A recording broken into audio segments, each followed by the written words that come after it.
శ్రీగురుభ్యో నమః. హరిః ఓం. వసుదేవసుతం దేవం కంసచానూరమర్దనం దేవకీ పరమానందం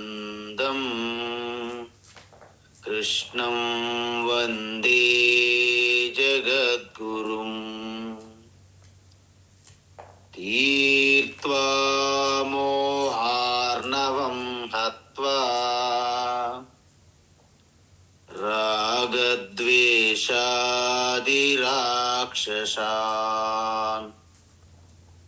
సీతా శాంతి సమాయుక్తా ఆత్మా రామో విరాజతే. ఓం. ఆత్మస్వరూప బంధుగణ, ఇప్పటి వరకు మనం భగవద్గీత 5వ అధ్యాయం కర్మ సన్యాస యోగం పూర్తి చేశాము. అయితే ఈరోజు ఈ కర్మ సన్యాస యోగం 5వ అధ్యాయం యొక్క పూర్తి ఒక సారాంశంగా ఒక సమ్మరీ చూద్దాం. నిజానికి చెప్పాలంటే ఈ అధ్యాయము చిన్న అధ్యాయమే, కానీ చాలా ముఖ్యమైనటువంటి అధ్యాయం. ఎందుకు అంటే భగవద్గీత యొక్క పూర్తి సారాంశము 2వ అధ్యాయము, 3వ అధ్యాయము, 4వ అధ్యాయాల్లో మొత్తం చెప్పేశారు భగవాన్ శ్రీకృష్ణ. అయితే అర్జునుడు ఎప్పుడైతే మళ్ళీ ప్రశ్నించారో ఆ 3 అధ్యాయాలలో చెప్పినటువంటి తత్వాన్ని మరొకసారి వాటి యొక్క సారాంశాన్ని 3 అధ్యాయాల యొక్క సారాంశం అంటే 2వ అధ్యాయం సాంఖ్యయోగం, 3వ అధ్యాయం కర్మయోగము, 4వ అధ్యాయం జ్ఞాన కర్మ సన్యాస యోగం, వాటి 3 యొక్క సారాన్ని మరొకసారి భగవాన్ శ్రీకృష్ణ 5వ అధ్యాయముగా చెప్పడం జరిగింది. అయితే మనం ఈ 5వ అధ్యాయములో 29 శ్లోకములు ఉన్నాయి, మనం చూసాము నిన్నటి క్లాసులో.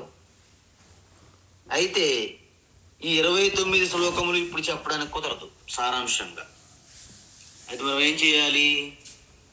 మొత్తం అధ్యాయాన్ని ముఖ్యమైన భాగాలుగా మనం విడగొట్టాలి.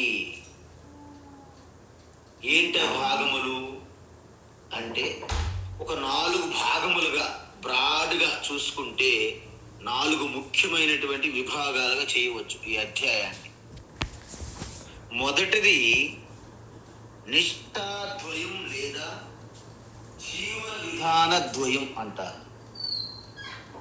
జీవన విధాన ద్వయము లేదా నిష్ఠాద్వయం. ఇక్కడ నిష్ఠ అని అంటే జీవన విధానము అని అర్థం. మీరేం భయపడకండి, నిష్ఠ అంటే ఏంటో అనుకోవద్దు. నిష్ఠ అంటే ఏంటంటే జీవన విధానాన్ని నిష్ఠ అంటారు శాస్త్రంలో. నిష్ఠాద్వయం అంటే ఏంటి? 1 గృహస్థ ఆశ్రమము, 2 సన్యాస ఆశ్రమము. సో ఈ 2 గురించి చెప్తుందన్నమాట ఈ మొదటి భాగం. ఏ శ్లోకములు? 1 నుండి 6వ శ్లోకం వరకు ఈ 2 జీవన విధానాల గురించి చెబుతుంది. తరువాత విభాగం ఏంటంటే సాధన ద్వయం, అంటే మోక్షానికి కావలసినటువంటి సాధన. ఎన్ని? 2 రకాలు. ఏంటవి? కర్మయోగము, జ్ఞానయోగము. అంటే ఒక్క కర్మయోగము, ఒక్క జ్ఞానయోగమా? అలా చాయిస్ లేదు. కాబట్టి కర్మయోగము, జ్ఞానయోగం తప్పనిసరి, కంపల్సరీ. ఇవి ఇక్కడ వరకు 7 నుండి 12వ శ్లోకం వరకు కర్మయోగ సాధన. 13 నుండి 21వ శ్లోకం వరకు జ్ఞానయోగ సాధన అంటారు. అయితే ఇప్పుడు 3వ విభాగం ఏమిటి అంటే, ఈ జ్ఞాన సాధన, దాని యొక్క ఫలం, ప్రయోజనం. మరి కర్మయోగ సాధన ఏంటి స్వామీజీ? కర్మయోగ సాధనే మీకు జ్ఞానయోగ సాధనకి యోగ్యత ఇస్తుంది, అంతఃకరణ శుద్ధి. కాబట్టి ఇక్కడ 3వ విభాగం ఏమిటంటే జ్ఞానయోగం యొక్క సాధన. ఏ శ్లోకం వరకు? 22వ శ్లోకము నుండి 26వ శ్లోకం వరకు జ్ఞానయోగ సాధన యొక్క ఫలం. చివరి భాగం ఏమిటంటే ధ్యానము లేదా నిధిధ్యాసనము అంటారు. నిధిధ్యాసనము లేదా ధ్యానము 27 నుండి 29 అంటే 3 శ్లోకములలో మనకి ధ్యానాన్ని ప్రవేశపెట్టారు భగవాన్ శ్రీకృష్ణ. ఆ ధ్యానానికి కావలసినటువంటి ఏ విధంగా మనం అన్ని రకాలుగా సెట్ చేసుకోవాలి. ఆ ధ్యానం చేసే ముందు కావలసినటువంటి వాతావరణము, ధ్యానం యొక్క విధానము, ధ్యానం యొక్క ప్రయోజనం, ఇవి సూటిగా టూకీగా చెప్పారన్నమాట. ఇప్పుడు మనము హైలైట్స్ అయితే చెప్పాం, వాటిని కాస్త వివరించాలి కదా. మన ఆల్ ఇండియా రేడియో న్యూస్ చెప్పాను కదా మీకు వార్తల్లాగా. సో ఇప్పుడు మొట్టమొదటి హెడ్లైన్ ఏంటి? నిష్ఠాద్వయం లేదా జీవన విధాన ద్వయం. ప్రతి వ్యక్తికి 2 రకాల జీవన విధానాలు తప్పనిసరి.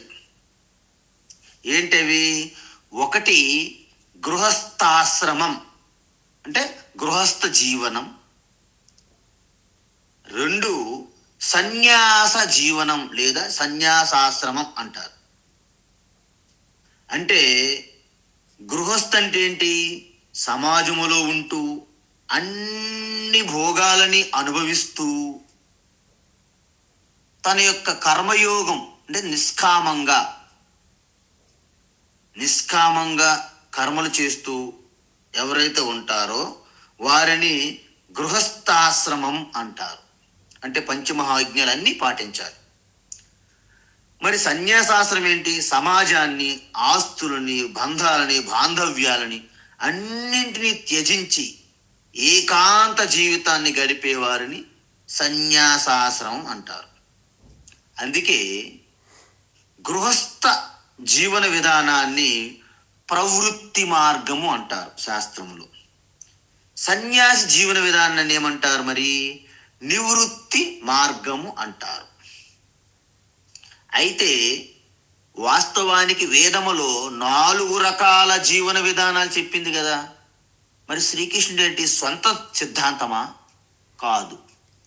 కృష్ణ పరమాత్మ ఏమంటున్నారంటే 4 ఉన్నప్పటికీ, అంటే 4 బ్రహ్మచర్యాశ్రమము, గృహస్థాశ్రమము, వానప్రస్థాశ్రమము, సన్యాసాశ్రమం అయినప్పటికీ బ్రహ్మచర్య ఆశ్రమం అనేది గృహస్థాశ్రమానికి యోగ్యతనిస్తుంది. వానప్రస్థ ఆశ్రమం అనేది సన్యాసాశ్రమానికి ప్రిపరేషన్ ఇస్తుంది. కాబట్టి బ్రహ్మచర్యాశ్రమము, గృహస్థ 2 కలిపేయారు, ఒకటయింది. అప్పుడు వానప్రస్థ సన్యాసి కలిపేయాలి, ఒకటయింది. అంటే ముఖ్యమైనటువంటి పెద్దన్నలు 2. పెద్ద అన్నలంటే పెద్ద అక్కలు అనుకోండి, పోనీ ఏమైంది. అందువలన గృహస్థాశ్రమము సన్యాసాశ్రమం ప్రధానంగా చెప్పడం జరిగింది కృష్ణ పరమాత్మ. వారికి తెలుసు ఈ రెండే మెయిన్ అని, ముఖ్యమైనవి లీడర్స్. అందువలన ఈ రెండే శ్రీకృష్ణ పరమాత్మ చెప్పాడని మీకు ఎలా తెలుసు? 3వ అధ్యాయంలో 3వ శ్లోకంలో చెప్పారు. లోకేస్మిన్ ద్వివిధా నిష్టా పురా ప్రోక్త మయా నఘ. పురా ప్రోక్త, ప్రాచీనంలో ఆదిలోనే చెప్పాను. ఇప్పుడు శ్రీకృష్ణ ఆదిలో ఎక్కడున్నారు? పురాణ పురుషుడుగా, వేద పురుషుడుగా, వేదము ద్వారా చెప్పారన్నమాట ఆయన పరమాత్మ స్వరూపంగా. సో ఈ 2 విధానాలు చెప్పడం జరిగింది. అర్జునుడికి ఏమైంది? సన్యాసాశ్రమం గురించి ఆయనకి పెద్ద డౌట్. ఏంటంటే మోక్షానికి సన్యాసాశ్రమం అనేది కంపల్సరా కాదా కృష్ణ? ఇది నాకు కావాలి. ఎందుకంటే మనకు బయట ఏంటంటే, ఏమా మీ జీవితంలో ఇంకా డుక్రీకరణ అంటారు కదా, ఇంకా జీవితంలో ఇప్పుడు 65-75 సంవత్సరంలో సంస్కృతం నేర్చుకుంటాను, పూజలు చేస్తాను, పరుగులు తీస్తాను, పొర్లు దండాలు, ప్రదక్షిణలు, ఇవన్నీ మీకెందుకు? ఆ ఈశ్వర స్వరూపం మీద తెలుసుకొని ఆ చింతనలో ఉంటే కదా అని మనం అనుకుంటాం. కానీ వాళ్ళేమంటారు, మోక్షం మనకి ఎక్కడండి, ఏదో సన్యాసులకి ఎక్కడో అడవుల్లోనూ హిమాలయాల్లోనూ గుహల్లోనూ అలాగా ఆ భూమి యొక్క రంధ్రాల్లో ఎలుకల్లాగా అలాగా జీవచ్ఛవాలుగా ఉన్న వాళ్ళకే మోక్షం తప్ప మాకు ఎక్కడ అనుకుంటాం. అందుకే అర్జునుడు కూడా అదే డౌట్, మనలాగే సమాజంలో ఇదే డౌట్ ఉంది. అర్జునుడు కూడా సమాజంలో ఉన్నాడు కదా, మన ప్రాతినిధ్యం వహిస్తున్నాడు, మన లీడరు, నాయకుడు. కాబట్టి కృష్ణ మోక్షం కొరకు సన్యాసాశ్రమం తప్పనిసరిగా కాదా అది చెప్పు ఫస్ట్ నాకు అంటున్నాడు. ఎంతటి ప్రశ్న అంటే మన ప్రశ్నలాగా ఉంది ఇప్పుడు నిజం చెప్పాలంటే. అందుకే అర్జునుడు ప్రశ్నలన్నీ మీ ప్రశ్నలే, మన ప్రశ్నలే. అందుకే అర్జునుడు అడిగాడు కదా, శ్రీకృష్ణ చెప్పాడు కదా అని కాదు. ఇది మన తరపున మనం అడగలేము, మనకు అవకాశం లేదు, కృష్ణ పరమాత్మ మన ముందు లేరు అని అర్జునుడు అడిగాడు. ఇప్పుడు మన ముందు గీత ఉన్నదిగా, కృష్ణ ఉన్నట్టే మన ప్రశ్నలుగా మనం భావించుకోవాలి. అయితే ఈ 2 ఆశ్రమాల్లో ఏది గొప్పది అని ప్రశ్న వచ్చింది. కానీ ఈ రెండింటిని ఎంచుకునే మార్గం అయితే చాయిస్, అవకాశం మీలో ఉంది. నేను గృహస్థులో ఉండాలా లేకుంటే సన్యాసం తీసుకోవాలా అని మీ చేతిలో ఉంది అవకాశం. ఈ 2 ఆశ్రమాలు ఏదైనా మీరు పాటించవచ్చును మీ జీవితంలో. అయితే ఈ రెండింటి యొక్క సారాంశం ఏమిటి అంటే, సాంఖ్య యోగౌ పృథక్ బాలా ప్రవదంతి న పండితా ఏకమప్యస్థిత సమ్యక్ ఉభయోర్విందతే ఫలం అంటారు. అంటే సాంఖ్యయోగం అంటే సన్యాసాశ్రమం అనేది కేవలము ఇక మోక్షానికే, గృహస్థాశ్రమం అనేది ఇక తప్పదు సంసారం అని అనుకోకూడదు. లేకపోతే సన్యాసాశ్రమం గొప్పది, గృహస్థాశ్రమం తక్కువ, లేకుంటే గృహస్థ గొప్పదండి, సన్యాసి బిచ్చగా వాళ్ళకి పనే పాట, వాళ్ళకి బాధ్యతారహితంగా ఉంటారు, గెటౌట్ అంటారు కొంతమంది సన్యాసులను కూడా చేరదీయరు. అంటే దీన్ని బట్టి మీకు ఏమర్థమైంది? ఈ 2 ఆశ్రమాల్లో కూడా మోక్షాన్ని పొందవచ్చును అని చెప్తున్న భగవాన్ శ్రీకృష్ణ. ఎలా? ఇప్పుడు చెబుతున్నారండి. ఏంటంటే, నువ్వు గృహస్థాశ్రమంలో ఉంటూ పంచమహాయజ్ఞాల గురించి చాలా క్లియర్గా చెప్పాం మనం విస్తారంగా. పంచమహాయజ్ఞాలు పాటిస్తూ మీ కర్తవ్య కర్మలని, స్వధర్మాన్ని స్వధర్మాన్ని అనుష్ఠానం చేస్తే మీలో అంతఃకరణ శుద్ధి జరిగి పవిత్రమైనటువంటి హృదయం కలిగినటువంటి బుద్ధి మనసుతో జ్ఞానయోగం కూడా చేస్తుంటారు. దానితో పాటే ప్యారలల్గా 2 in 1 అనమాట బిజినెస్ మంది. గృహస్థులు ఎప్పుడు కూడాను 2 in 1 అంటే ఏంటి? 2 in 1 అంటే ఏంటి? కర్మయోగము జ్ఞానయోగము 2 జరుగుతుంటాయి సైమల్టేనియస్లీ. అందువలన మీరు పూర్తిగా జ్ఞానయోగ నిష్ట కూడా పొందారనుకోండి, ఇంక సన్యాసం నాకు అవసరం లేదులే, నేను ఆల్రెడీ సన్యాసినేగా అంటే మానసిక సన్యాసులు పూర్తి నిష్ఠగా ఉండి అలాగా ఏది కలిగినా కూడా మీ యొక్క సంతోషమే, మీ తృప్తి చెక్కు చెదరకుండా, ఆందోళనలు, ఎటువంటి బెంగ, టెన్షన్స్, స్ట్రెస్ లేకుండా ఉంటే మీరు నిజంగా నిత్య సన్యాసులు అని చెప్పారు. జ్ఞేయస్ నిత్య సన్యాసి యోనద్వేష్టి నా కాంక్షతి అని చెప్పారు కృష్ణ పరమాత్మ. సో ఈ విధంగా నిత్య సన్యాసులుగా ఉండి కేవలం గృహస్థాశ్రమంలోనే జీవితాంతం ఉండొచ్చు జీవన విధానం. అయితే ఇందులో సమస్య కూడా ఉంటుంది. మరి ఏంటి ఆ సమస్య? జీవన విధానం గృహస్థులు అనేక సంబంధాలు, అనేక వ్యక్తులు, అనేకమైన బాధ్యతలు ఉంటాయి. వాటన్నిటిని చూసుకుంటూ జ్ఞానయోగం చేయాల్సి ఉంటుంది. ఎందుకు? జ్ఞానయోగం రానిదే మోక్షం సిద్ధించదు. కర్మయోగం ఒక్కదాంతో ఆగిపోయారనుకోండి, అసంపూర్ణమైపోతుంది జీవితం. అందువలన సన్యాస యోగం రావడానికి గృహస్థకి ఇక్కడే తేడా కనిపిస్తుంది. సన్యాసాశ్రమంలో జ్ఞాన యోగానికి ఎటువంటి అడ్డంకులు ఉండవు. ఎందుకంటే రోజంతా ఆయనకి అదే పని, శ్రవణము, మననము, నిధిధ్యాసనము తప్ప వేరే పనే ఉండదు సన్యాసాశ్రమంలో. కానీ సన్యాసాశ్రమంకి ఒక చిన్న కష్టం కూడా ఉంది. ఏంటి? ఆయనకి ఈ తాత్కాలికమైనటువంటి భద్రతలు ఉండవు. భిక్ష సమయానికి, ఉండడానికి ఆవాసం, ఏవైనా సరే శరీరంకి వచ్చినటువంటి రోగాలకి వాటి యొక్క ట్రీట్మెంట్, మెడిసిన్స్ కానీ, అంటే వారి చుట్టూ ఎటువంటి వ్యక్తులు, కుటుంబాలు, స్నేహితులు, బంధువులు, బాంధవ్యాలు ఉండవు. అందువలన గృహస్థులకి ఇప్పుడు మీరు జ్ఞానయోగంలో ఉన్నారు. అసలైన జ్ఞాన తపస్సు ఇది, అన్నిటికంటే శ్రేష్టం. ఋషులు, యోగులు చేసే ఉత్కృష్టమైన పవిత్రమైన జ్ఞాన తపస్సు.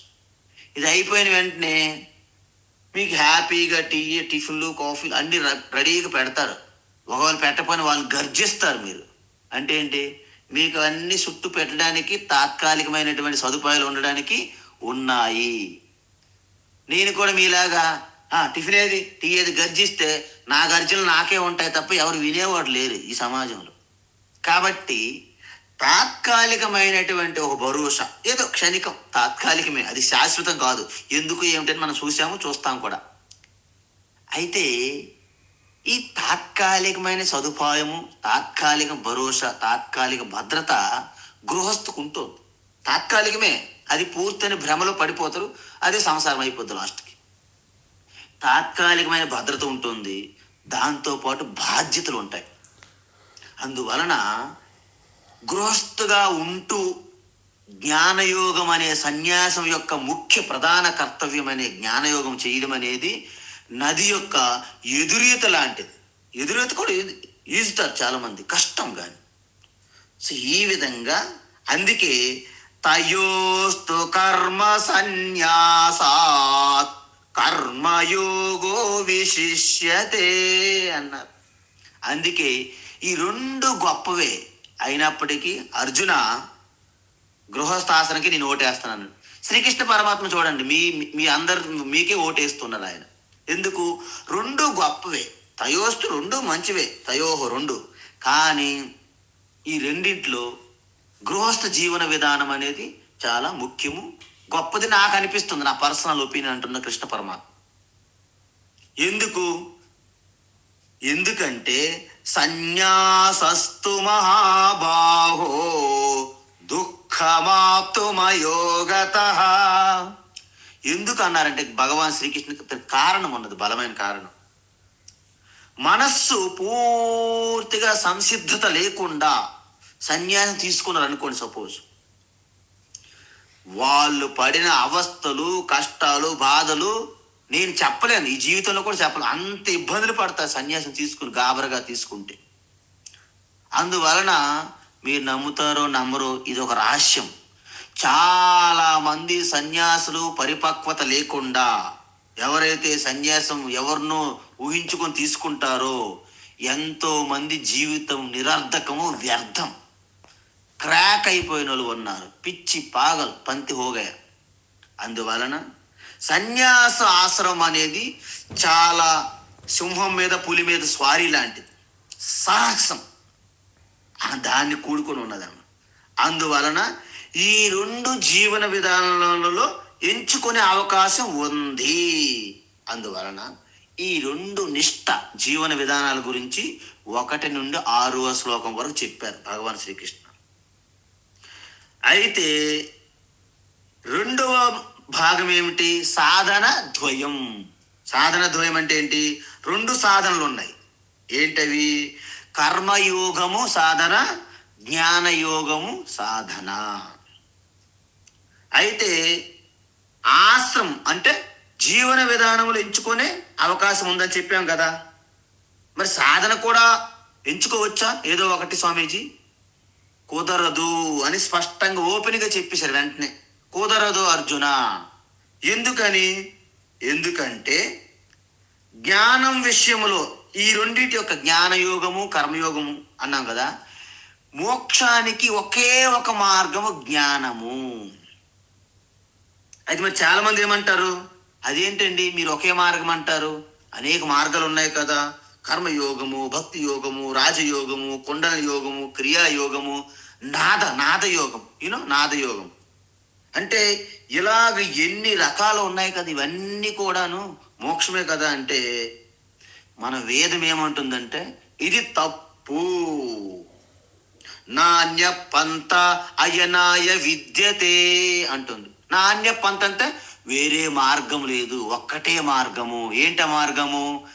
జ్ఞానాదేవతు కైవల్యం నాణ్య పంత అయనాయ విద్యతే.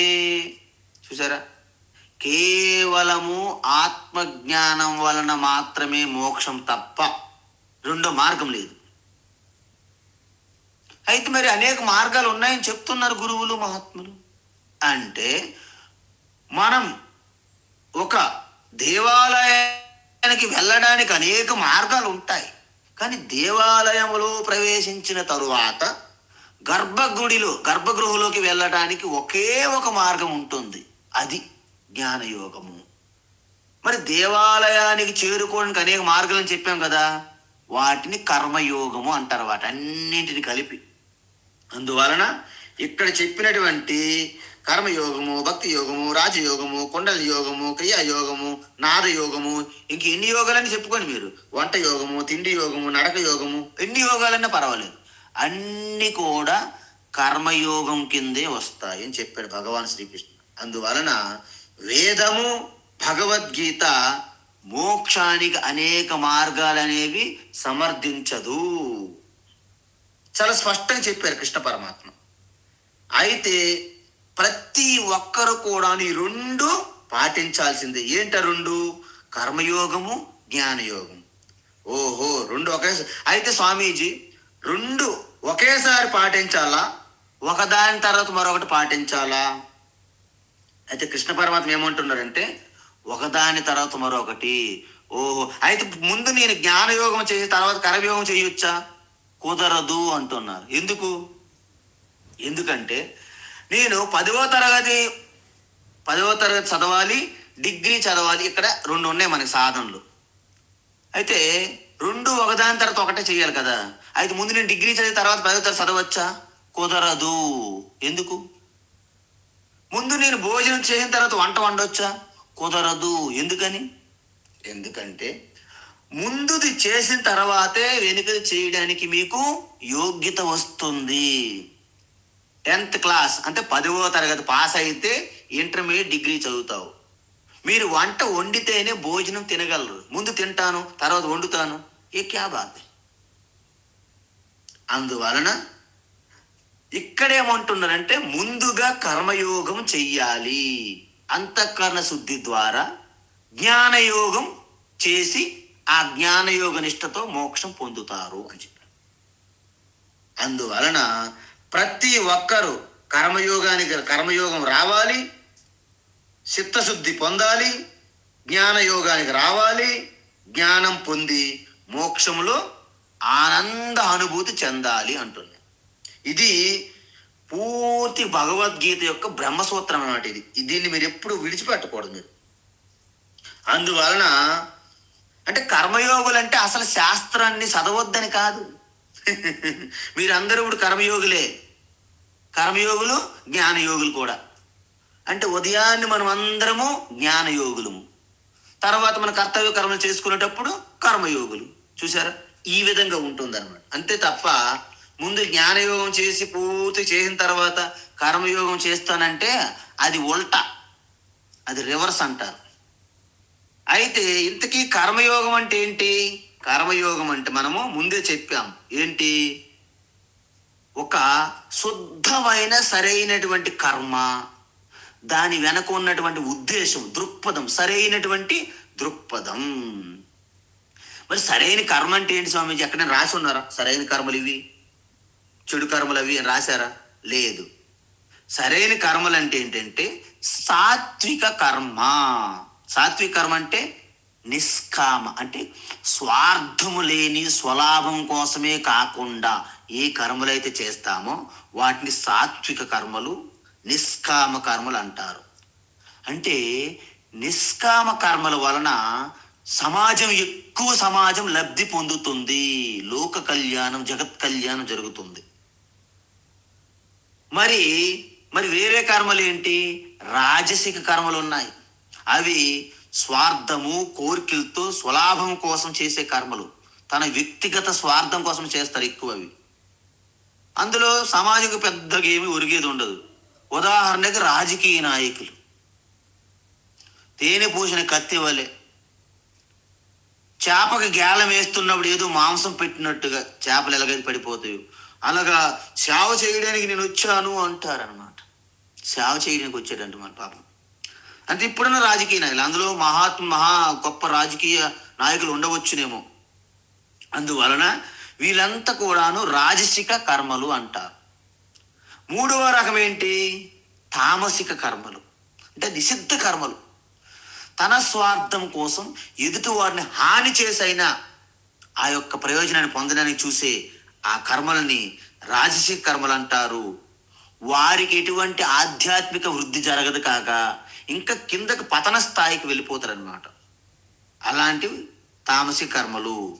అందువలన రాజసిక కర్మలని, తామసిక కర్మలను విడిచిపెట్టి సాత్విక కర్మలను చేయడాన్ని సరైన కర్మలు అంటారు. అయితే సరైన దృక్పథం ఏంటి స్వామీజీ? సరైన దృక్పథం ఏంటంటే మీరు చేసే ప్రతి కర్మ ఈశ్వరునికి అర్పణగా, పూజగా, అర్చనగా.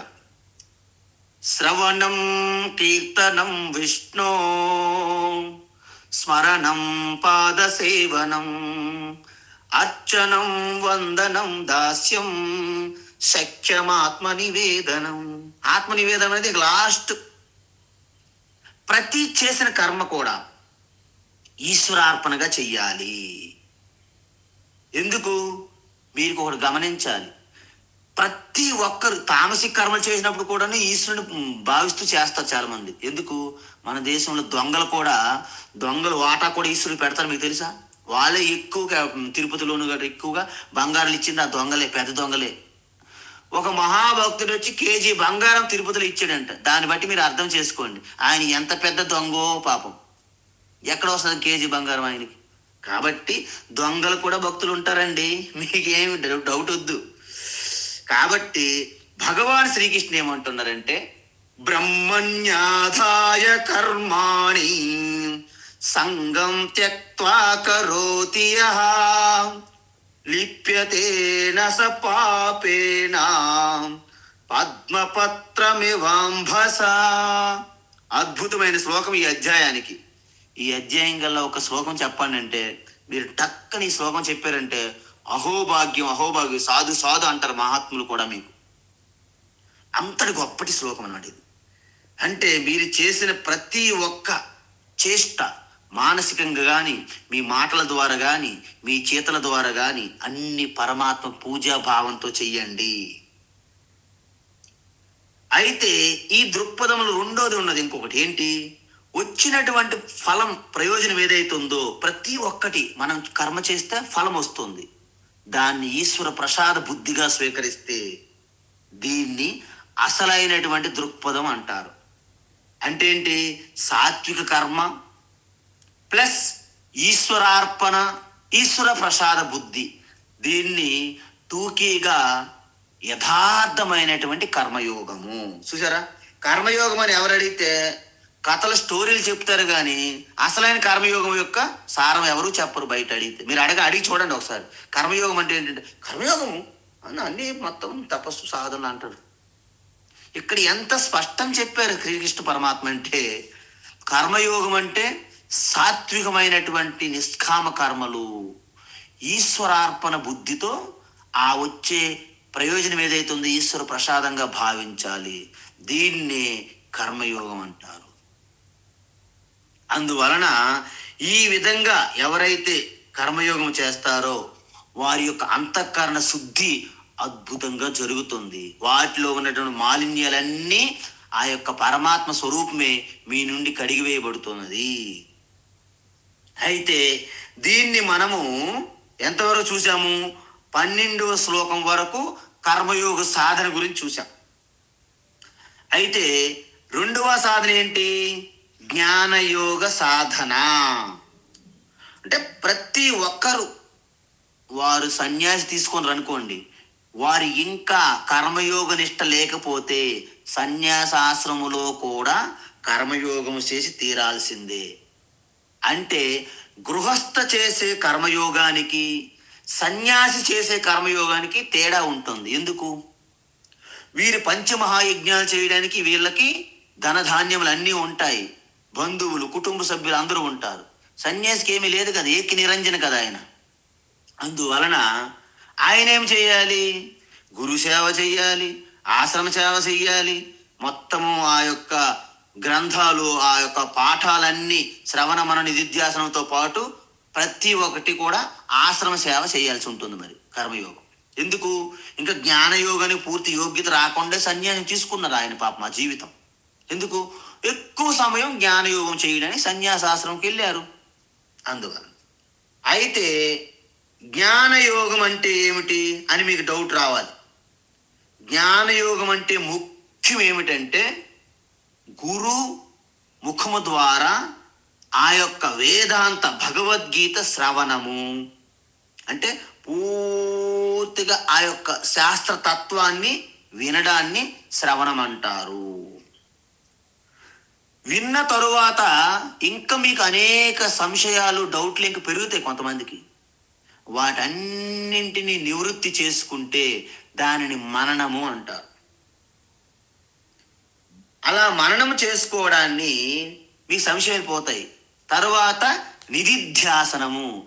ఏదైతే మీరు గ్రహించారో నిశ్చయాత్మకంగా దాన్ని పదే పదే మీ స్వభావంలోకి మార్చుకోవాలి, దాన్ని నిధిధ్యాసనం ద్వారా. కొంతమంది అంటారు, స్వామీజీ నేను శ్రవణం చేశాను. ఎప్పుడు? 1965లో 3వ అధ్యాయం విన్నామండి భగవద్గీత. ఇప్పుడేమో 2005లో 8వ అధ్యాయం చదివాను, విన్నాను. 2024లో 15వ అధ్యాయం చదువుతున్నాం. అలాగా చదవడం వల్ల శ్రవణం అవ్వదు. శ్రవణం అంటే ఏమిటి? శ్రవణం అంటే ఏమిటంటే క్రమం తప్పకుండా క్రమ పద్ధతిలో దీర్ఘకాలం పాటు ఒకే గురువు దగ్గర ముందు శ్రవణం చెయ్యాలి. అంటే మీరు డౌట్ పడాలి, ఏంటి అంటే ఒకే గురువు అంటే అక్కలే గొప్ప వాళ్ళ, మరి మిగతా వాళ్ళు గురువులు కాదా అని కాదు. ఇక్కడ సమస్య ఏంటంటే మీరు అంతంత మాత్రమే మీలో ఎటువంటి పూర్తి జ్ఞాననిష్ట లేనప్పుడు పలువురు గురువులు పరిపరి విధములుగా వారి యొక్క బోధన పద్ధతులు ఉంటాయి. వారు చెప్పే ప్రక్రియలు వేరు, వారు చెప్పే దృష్టాంతాలు వేరు. అందువలన ఇవన్నీ విని మీరు ప్రాథమిక దశలో కన్ఫ్యూజన్ అయిపోతారు. అందువలన మా ఆశ్రమ గురుకులాల్లో మొట్టమొదటిసారి శ్రవణం చేసే వాళ్ళు ఒకే గురువు గారిని వినమని చెప్తాం. గురువు గారు చెప్పిన పుస్తకము మాత్రమే చదవమని చెప్తారు. మిగతా అవన్నీ చదవడం వలన మీకు ఏం ప్రయోజనం ఉండదు. అంటే పాత్ర కడగకుండా పాలు పోసి మరిగిస్తే ఎలాగైతే ప్రయోజనం ఉండదో, మీరు కూడా మీ శ్రవణ యొక్క ప్రయోజనం మీకు సిద్ధించదు అని చెప్తారు. అందువలన క్రమము తప్పకుండా ఒకే పద్ధతిలో ఒకే ప్రక్రియలో గురువు గారు ఏదైతే దీర్ఘకాలం పాటు చెప్తున్నారో, ఏ గురువు? ఒక సమర్థవంతమైన యోగ్యత కలిగి ఉన్న గురువు గారి దగ్గర చెయ్యాలి శ్రవణం. ప్రతివాడు గురువే. ఈ యొక్క భారతదేశంలో ప్రతి ఇంటిలో ప్రతి మగవాడు గురువేనంట, ప్రతి అమ్మ కూడా డాక్టరేనంట. ఎందుకు? అది మన యొక్క భారతీయ సంస్కృతి సంప్రదాయం నుంచి వచ్చిందర. అందువలన ఈ యొక్క శ్రవణము మననము నిధిధ్యాసనమే ప్రధానంగా చేస్తే దాన్నే జ్ఞానయోగం అంటారు. ఇంకొక విషయం కూడా చెప్తున్నాను, మీరు గుర్తుపెట్టుకోవాలి. పురాణాలు, అనేక పురాణాలు, ధర్మశాస్త్రాలు, ఇతిహాసాలు, రామాయణ మహాభారతము అంతవరకు, రామాయణము, ఇవన్నీ ధర్మశాస్త్రాలు. అంటే వాటి ద్వారా కర్మయోగ నిష్ట మీకు వస్తుంది.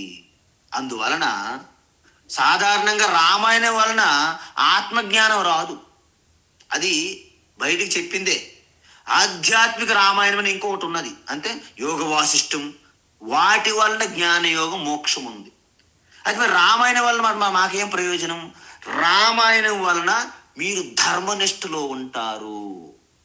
ధర్మమే జ్ఞానయోగానికి ఆధారము. మీరు ఇల్లు కట్టేటప్పుడు ఫిల్లర్స్ వేస్తారు. ఫిల్లర్స్ ఎందుకంటే, మాకు ఇల్లు కావాలి, ఫిల్లర్స్ మీద నేను కూర్చుంటామా? లేదు. మరి పిల్లర్స్ లేకుంటే ఇల్లు అవ్వదండి. ఓహో, అందుక అయితే స్ట్రాంగ్ ఫిల్లర్స్ వేయండి అంటాం మనం. ఆ స్ట్రాంగ్ ఫిల్లర్సే రామాయణం మీకు ఇచ్చినటువంటి ధర్మస్తూపం, ధర్మస్తంభం, ధర్మధ్వజం. అందువలన రామాయణాలు ఇవన్నీ మనం చదవడం వలన మనలో ఉన్నటువంటి ధర్మనిష్ట పెరుగుతుంది, కర్మయోగ నిష్ట పెరుగుతుంది. అది జ్ఞానయోగానికి దారితీస్తుంది అన్నమాట. సో ఈ విధంగా మనకి ఇంతకీ ఆత్మజ్ఞానం అంటే ఏమిటి? జ్ఞానయోగం అంటున్నాం కదా. అంటే మనకు 2వ అధ్యాయం నుంచి చెబుతూనే ఉన్నారు భగవాన్. ఏంటి? మీరు ఒకసారి చూసుకోండి. ఆత్మ అంటే చైతన్య స్వరూపము, అది వ్యాపించి ఉంటుంది, భాగములుగా ఉండదు, అత్యంత సూక్ష్మమైనది, పుట్టింది కాదు, మరణించేది కాదు. కానీ దాని సమక్షంలో ఉన్న ప్రకృతి పుడుతుంది, మరణిస్తుంది, పుడుతుంది, మరణిస్తుంది. ఇప్పుడు చైతన్యం అంటే ఎలా తెలుసుకోవాలి? మరోసారి రిపీట్ చేస్తాను, మీరు శ్రద్ధగా వినాలి ఏకాగ్రతతో. చైతన్యం అంటే ఆత్మ, అదే వాస్తవానికి నేనై ఉన్నాను, ఒరిజినల్ నేను. మరి ప్రకృతితో కలిసిపోయి ఉన్నటువంటి నేను డూప్లికేట్ నేను, అహంకార నేను అనేది డూప్లికేట్. సో ఆత్మ శరీరములో భాగము కాదు, శరీరము యొక్క గుణం కాదు, శరీరము నుండి పుట్టేది కాదు. ఇది మీకు తెలుసుకోవాలి, మొట్టమొదటి పాయింట్. ఆత్మ చైతన్యము శరీరములో భాగము కానీ కాదు, శరీరం యొక్క గుణము కానీ కాదు, శరీరము నుండి జన్మించినటువంటిది కాదు. మరి ఆత్మ ఎల్లప్పుడూ స్వతంత్రమైన తత్వము. అది శరీరం అంతా వ్యాపించి ఈ జడ శరీరానికి కూడా చేతనం అందిస్తున్నది. అందువలన చైతన్యం, ఆత్మ సర్వవ్యాపి, అంటే శరీరం యొక్క హద్దులకి పరిమితమై లేదనమాట. మరి ఆత్మ చైతన్యము శరీరం నశించిపోయినా, శరీరం మరణించినప్పటికీ యథావిధిగా ఉంటుంది. ఆత్మ అనే నేను ఉంటాను. అయితే మరి ఆత్మ సర్వవ్యాపమైనటువంటి శరీరం లేకపోవడం వలన దాని ద్వారా మనకి అనుభూతి కలగదు. ఇప్పుడు చూడండి, ఒక ఉదాహరణ చెప్తాను మీకు. బల్బు ఉన్నది, లోపల ఫిలమెంట్ ఉన్నది. బల్బు ఫిలమెంట్ 2 ఉంటాయి, కానీ వెనక మనకు కనిపించినటువంటి ఓ కరెంటు ఫ్లో ఉంటుంది అనమాట. ఈ బల్బ్ అనేది శరీరము, ఆ ఫిలమెంట్ అనేది మనస్సు, బుద్ధి లాంటివి, అంతే. బల్బు ఫిలమెంట్ 2 పోయినా కరెంట్ ఎలాగైతే అలాగే ఉంటుందో, ఈ శరీరము మరణించిన తర్వాత కూడా ఆత్మ యథావిధిగా ఉంటుంది. ఆత్మ అద్భుతంగా ఎప్పుడు ఎలా ఉంటుందో అలాగే ఉంటుంది. ఎలాగా? ఆకాశం వలె ఉంటుంది. అందువలన చైతన్య స్వరూపాన్ని ఆకాశ రూపంగా అభివర్ణిస్తారు ఒక ఉదాహరణగా. ఎందుకు? ఆకాశంలో అన్ని జరుగుతుంటాయి, ఆకాశం ఎటువంటి పని చెయ్యదు. అదేవిధంగా మీకు నవద్వారే పురే దేహి నైవ కుర్వన్న కారయన్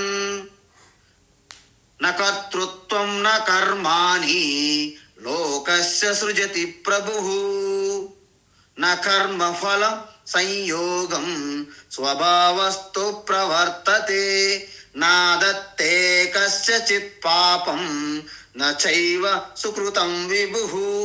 అద్భుతమైన శ్లోకాలు చెప్పారు జ్ఞానయోగంలో. అంటే ఎప్పుడు కూడా ఆత్మ సమక్షములో, అంటే ప్రకాశం వెలుతురు సమక్షములో, సూర్యుని సమక్షములో ఎలాగైతే అన్ని వ్యవహారాలు జరుగుతుంటాయో, ప్రకాశానికి సంబంధం ఎలాగైతే లేదో, ఆత్మ సమక్షములో ఈ మనస్సు, బుద్ధి, ఇంద్రియములు, శరీరము, సకల జగత్తు వ్యవహారం జరుగుతుంది. అందువలన ఆత్మ అకర్త అభోక్త, దానికి ఏమి పుణ్యపాపాలు అంటవు అని చెప్పారనమాట. అందువలన ముందు మీరు ఒక చెయ్యి పెట్టుకోండి. మీ ముందు ఒక చెయ్యిలాగా పెట్టండి. వెలుతురులో చెయ్యి కనిపిస్తుంది కదా. ఇప్పుడు చెయ్యి అనేది వెలుతురు చెయ్యి నుండి పుట్టిందా? వెలుతురు నో. వెలుతురు చెయ్యిలోని ఏమైనా భాగమా? కాదు. మరి చెయ్యి యొక్క ఏమైనా భాగము కాదు, చెయ్యి నుండి పుట్టింది కాదు. చెయ్యి యొక్క గుణమా? కాదు. కానీ మీ అరచేతిని ప్రకాశింపచేస్తున్నది, చేతి కంటే స్వతంత్రంగా ఉన్నది. చేయి తీసినప్పుడు మీ యొక్క ప్రకాశం పోయిందా? ఉంటున్నది. ఇదే సూత్రం మీరు ఆత్మకి మీరు అలాగా ఆపాదించుకోవాలి. నేనెవరంటే మీరు అందరూ ఏమంటారు? నా ఆధార్ కార్డ్ డీటెయిల్స్లో ఉన్నాయి చూసుకోండి.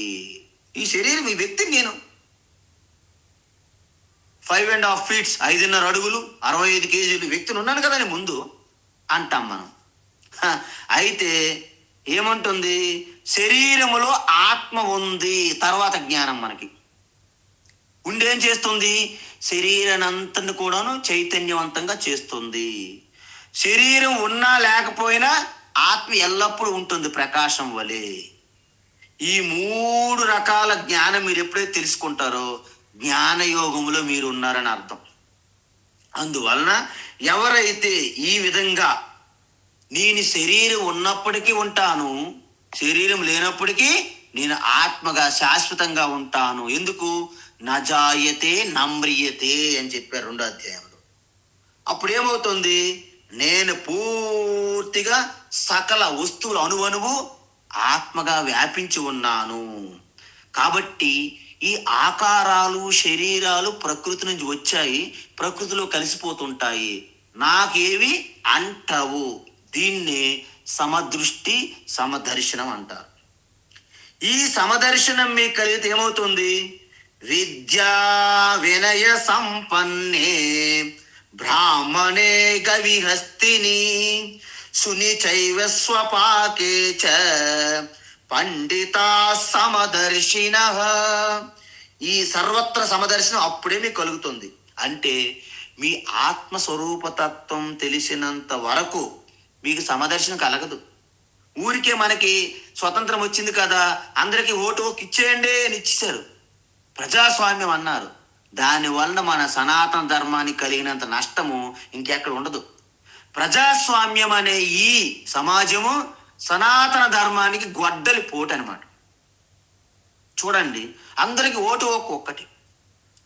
అందులో నిస్వార్థ పరులు, నిష్కామ, జగత్ కోసం సాత్విక కర్మలు చేస్తూ జ్ఞానులు, సత్యవంతులు ఉండేవాళ్ళు ఎంతమంది ఉంటారు? 1 or 2%. వాళ్ళకి ఎన్ని ఓట్లు ఉంటాయి? 1 or 2% ఓట్లే ఉంటాయి. మరి మూర్ఖులు, దుర్మార్గులు, అంత స్వార్థపరులు వాళ్ళు ఎంతమంది? 97%. వాళ్ళకి ఎన్ని ఓట్లు ఉంటాయి? 97% ఓట్లు. మరి ఎవరు పాలిస్తారు? మూర్ఖులే పాలిస్తారు. అందువలన ఓటు హక్కు కూడా ఒక యోగ్యత పెట్టి ఉండుంటే ప్రజాస్వామ్యం ఎంత బాధే పెట్టేది కాదు మనకి. అందుకే ఇప్పటికీ కూడా మన భగవద్గీత తత్వాన్ని, మనం జ్ఞానయోగం, మన తపస్సు ఈరోజు మనకి గుడుగ్గా కాస్తుందంటే ఎంతో ధర్మాత్ములైనటువంటి రాజులు దీన్ని ఎలా కొనసాగించారు, జ్ఞానులకి పండితులకి గౌరవిస్తూ, గురువులకి. ఇప్పుడు గురువు ఎవరు గురువు ఉన్నారు? ఎవడైతే ఎక్కువ డబ్బులు పంచి పెడుతుండో, ఎవడైతే కోట్లు పొందుతున్నాడో, అధికారంలోకి వస్తుంటే ఆయనే గురువు, పెద్ద గురువు. ఆయన చెప్పినట్టు గురువు వినాలి, లేకపోతే గురువుని మార్చేస్తాడు, పో గెట్ అవుట్ అంటాడు అంతే. అలాంటి పరిస్థితులు వచ్చేసాం మనం. కాబట్టి ఈ విధంగా మీకేమవుతుంది, అన్ని ప్రకృతి ద్వారా వస్తూనే పోతున్నాయి, నేను ఎప్పుడు వచ్చి పోవట్లేదు అంటే మీకు మృత్యు భయం పోతుంది. అలా పోయిన తర్వాత మీకు ఏమవుతుంది, మొత్తం ఈ జ్ఞానం యొక్క లాభం ఏమిటి అంటే, నా యొక్క ఆనందానికి, శాంతికి బయట నేను ఆధారపడాల్సిన పని లేదు. బయట వస్తువులు కానీ వ్యక్తుల పైన నేను ఆధారపడక్కర్లేదు. ఎందుకు? నా ఆత్మే సంపూర్ణ ఆనందానికి, శాంతికి, ప్రేమకి, భద్రతకి కారణము. సర్వం పరవశం దుఃఖం, సర్వం ఆత్మవశం సుఖం అని చెప్పారు. అయితే మనం ఎప్పుడైతే ఈ విషయాన్ని మర్చిపోయి బయట వ్యక్తులపైన, వస్తువులపైన ఆధారపడతామో మనము పూర్తిగా దుఃఖములో జారిపోతాము. అందుకే దీని నుంచి వచ్చినటువంటి లాభం ఏమిటి? న ప్రహృష్యేత్ ప్రియం ప్రాప్య, నో ద్విజేత్ ప్రాప్య చ ప్రియం, స్థిర బుద్ధిర సమ్మూఢ బ్రహ్మవిద్ బ్రహ్మణి స్థితః. అంటే ఈ విధంగా ఆత్మను దర్శిస్తున్నప్పుడు, ఆ యొక్క శరీరాలు, ప్రకృతి మీద దృష్టి మీకు లేదు, ఆత్మ దృష్టి కలిగి ఉన్నప్పుడు మీకు ఏది పొందినా, మీ వద్దకు ఏది వచ్చినా మీరు ఎగిరి గంతులెయ్యరు. అంటే మీకు ప్రియం కలిగినప్పుడు ఎగిరి గంతులెయ్యరు. అప్రియమైనటువంటి వస్తువులు కానీ వ్యక్తులు కానీ వచ్చినా మీరు దిగులు చెందరు. స్థిరమైనటువంటి బుద్ధి కలిగి ఉంటారు. ఎందుకు? మీరు జ్ఞానయోగం ద్వారా ఆత్మజ్ఞానాన్ని పొందారు కాబట్టి. అప్పుడేమవుతుంది? అసమ్మూఢ, నిధిధ్యాసన తత్వంలో పూర్తికి మీ విపరీత భావనలు, మీ కన్ఫ్యూజన్లన్నీ పోతాయి. అప్పుడు బ్రహ్మని స్థిత అంటే ఆత్మస్వరూప స్థితిలోనే ఉంటారు, మీ ఆత్మనిష్టలో ఉంటారు. అప్పుడు ఏం చేస్తారు? పూర్తిగా ఆత్మతోని రతి రమించడం, క్రీడించడం. ఏంటి? యస్త్వాత్మరతిరేవ స్యాత్ ఆత్మతృప్తశ్చ మానవః ఆత్మన్యేవ చ సంతుష్టః తస్య కార్యం న విద్యతే. అందువలన చుట్టూ జనమున్నా కూడా మీకు ఆనందమే, ఎవరు లేకపోయినా ఆత్మస్థితిలో ఏకాంతంగా ఉన్న ఆనందమే. అన్ని వస్తువులు చుట్టూ ఉన్న భోగములు ఉన్నప్పటికీ ఆనందమే. అన్ని మీ నుండి దూరమైనా కూడా మీ ఆనందానికి ఎటువంటి కలత చెందరు. యోగరతో వా భోగరతో వా సంగరతో వా సంగవిహీన యస్సే బ్రహ్మని రమతే చిత్తం ఆనందం ఆనందం ఆనందం ఆనందతి ఏవా అని చెప్పారు శాస్త్రములు. అందువలన ఎప్పుడైతే మీకు స్వేచ్ఛ, అంతరంగా మీ స్వేచ్ఛకి ఎటువంటి అడ్డు లేదు, ఎటువంటి ఆటంకం లేదు, అనంతమైన ప్రవాహంగా ఉన్నది, గంగా ప్రవాహంగా మీ యొక్క లోపల స్వేచ్ఛ. ఆ లోపల స్వేచ్ఛని జీవన్ముక్తి అంటారు. శరీరం ఉన్నన్నాళ్ళు ఆడుతూ పాడుతూ లాహిరి లాహిరి ఆనందమైనటువంటి విహారాలు, తీర్థయాత్రలు, మానస సరోవరం, కైలాస యాత్రలు వేసిన, అమర్నాథ్ వెళ్ళినా, మన భాగ్యలక్ష్మి టెంపుల్ దగ్గరికి వెళ్ళినా, ఎక్కడికి వెళ్ళినా మీ ఆనందములో ఎటువంటి డోకా ఉండదు. ఇంట్లో ఉన్నా కూడా అదే మానసరోవరం కైలాసము, ఇల్లే వైకుంఠము, ఇల్లే కైలాసము. అంతెందుకు, మీ శరీరమే మీ కైలాసము, వైకుంఠము. అందులోనే ఆత్మారామ, ఆ శివ పరమ శాంతి శివస్వరూపం ఉన్నది అధిష్టాన స్వామిగా. ఈ విధంగా ఉంటే దాన్ని జీవన్ముక్తులు అంటారు. అయితే ఇలా ఎన్నాళ్ళు ఉండాలి స్వామి? ఎన్నాళ్ళు ఏం అక్కర్లేదు. ఏ ప్రారబ్ధ కర్మతో అయితే మీకు శరీరం వచ్చినదో ఆ విధంగా మీ అనుభవాల ద్వారా క్షణం క్షణం కూడాను ఆ శరీరం అనేది నశించి కృషించి అలాగ మళ్ళీ పంచభూతముల్లో కలిసిపోయినప్పుడు ఆ యొక్క శరీరం అనేది ఎండిపోయిన ఆకు ఎలాగైతే చెట్టుకి చెప్పదు, ఏమండి నేను ఇప్పుడు వెళ్తాను, నాకు పర్మిషన్ ఇస్తావా లేదని ఆకులేవి గొడవ పడవు చెట్టుతో, వాటంతట అవే జారిపోతాయి. బాగా పండిన మామిడి పండు కానీ అది అలాగ రాలిపోతుంది. అందుకే దోసపండు ఎలాగైతే బాగా పండి పండి ఆ కొన ఎలాగైతే ఇలాగ అంత మాత్రం కలిగి ఉంటుందో, ఉర్వారు కమివ బంధనాన్ మృత్యోర్ముక్షీయమామృతాత్, అలాగా మీ శరీరం రాలిపోయినప్పుడు, శరీరం ఉన్నప్పుడే మీరు జీవన్ముక్తులుగా ఆత్మస్వరూపులుగా ఉన్నారు. శరీరం రాలిపోయినప్పుడు కూడాను ఆత్మస్వరూపులుగా సర్వవ్యాపి చైతన్యమైనటువంటి విష్ణు స్వరూపంలో లయమైపోతారు. దాన్నే విదేహముక్తి అంటే ఏంటి? దేహము లేకున్నప్పుడు ముక్తి. జీవన్ముక్తి అంటే శరీరం ఉన్నప్పుడు కూడా ముక్తియే. అప్పుడు ఏం చెప్పారు? 2వ అధ్యాయం మీరు గుర్తు చేసుకుంటూ ఒకసారి స్థిత ప్రజ్ఞలో, వీత రాగ భయ క్రోధ స్థితధీర్మునిరుచ్యతే, అది జీవన్ముక్తి. మరి మరి విదేహముక్తి గురించి ఏం చెప్పారు భగవాన్ శ్రీకృష్ణ? ఏం చెప్పారా? లభంతే బ్రహ్మ నిర్వాణం ఋషయ క్షీణ కల్మషా అని చెప్పారు. ఇది పూర్తిగా జ్ఞాన సాధన యొక్క ఫలము. ఆఖరిది ధ్యానం. అంటే ఏంటి? 27 నుండి 29 వరకు. అయితే ధ్యానం ఎందుకు చెప్పారంటే, ఈ అధ్యాయం అయిపోయింది ఇప్పుడు ఆల్రెడీ, కానీ ఎందుకు ప్రవేశపెట్టారు భగవాన్ శ్రీకృష్ణ అంటే, మీరందరూ జ్ఞానులే, కానీ చిన్న చిన్న సమస్యలు వచ్చినప్పుడు చింత క్రాంతులే కింద మీద పడిపోతున్నారు. ఈ విషయం ఎవరో శ్రీకృష్ణ పరమాత్మకి ఇంత ముందే తెలిసి ఉంటుంది, అందించి ఉంటుంది. చూడండి, మీరు చెప్పిన జ్ఞానం వల్ల అందరూ జ్ఞానులే, కానీ ప్రతి దానికి కూడాను చింత క్రాంతులైపోయి కోపోద్రిక్తులైపోయి ఆ జ్ఞానం యొక్క ప్రయోజనం లేకుండా పోతుంది. మీ గీత యొక్క ప్రయోజనం వేస్ట్ అంటారు మన ఇంట్లో. మీరు రోజు భగవద్గీత తింటారు, ఏదో చిన్న విషయానికి మీరు ఏమైనా డిస్టర్బ్ అయితే మిగతా వాళ్ళు అంటారు, ఎందుకని మీరు భగవద్గీత రోజు చదవాలి అని అంటారు. అప్పుడు మీకు ఎంత బాధ కలిగిస్తుంది? అరే రామరామ, గీత చదవ ముందాలు కానీ అనేవాళ్ళు కాదు, ఇప్పుడు ఎక్స్ట్రా మనకి తిట్లు దీవెనలు. కాబట్టి దీని నుండి మనకు పరిష్కారం ఏమిటి? అందుకోసం భగవాన్ శ్రీకృష్ణ ధ్యానం అనేదాన్ని ప్రవేశపెట్టారు. నిధిధ్యాసనము అంటే దానికి పాటించవలసినటువంటి విషయాలు, నియమాలు, ధ్యానం చేస్తే పద్ధతి, దాని యొక్క ప్రయోజనం చెప్పారన్నమాట. అయితే ఇక్కడ 3 చెప్పేటప్పుడు పైన సూత్రప్రాయంగా చెప్పారు.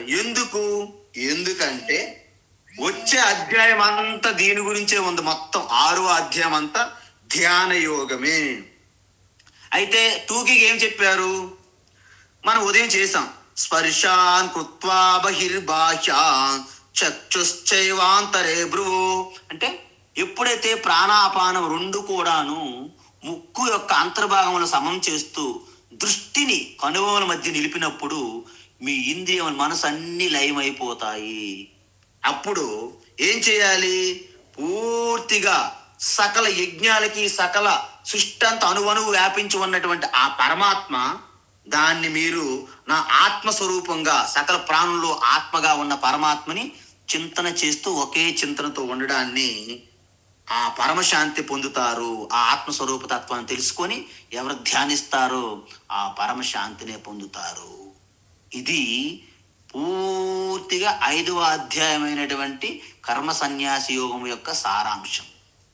కాబట్టి ఇప్పుడు ఈ చివరిలో చెప్పినటువంటి ధ్యానం గురించి విస్తారంగా ఉంటుంది. మీరు వద్దన్నే వదలకుండా 6వ అధ్యాయం అంతా రేపటి నుంచి మనం ప్రారంభిస్తున్నాము. హరి ఓం తత్సత్. సర్వం శ్రీకృష్ణార్పణమస్తు. ఓం శ్రీ గురుభ్యో నమః. ఓం శ్రీ గురుభ్యో నమః. ఓం స్వామి నమస్కారం స్వామి. హరి ఓం. హరే కృష్ణ.